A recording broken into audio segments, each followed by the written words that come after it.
السلام عليكم، مساكم الله بالخير. يقول النبي صلى الله عليه وسلم: ما أسفل من الكعبين من الإزار ففي النار. هذا الحديث فيه تهديد للرجال الذين يطيلون الثياب إلى ما تحت الكعبين. ويقول صلى الله عليه وسلم: ثلاثة لا يكلمهم الله ولا ينظر إليهم ولا يزكيهم ولهم عذاب أليم. قال أبو ذر: خابوا وخسروا، من هم يا رسول الله؟ قال: المسبل والمنان والمنفق سلعته بالحلف الكاذب.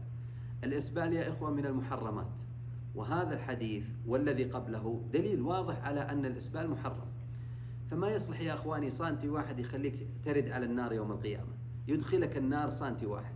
فنصيحة أخوك: مر أقرب خياط وقصر ثيابك على الكعب أو فوق الكعب بشوي، وتسلم من النار وترضي ربك سبحانه وتعالى.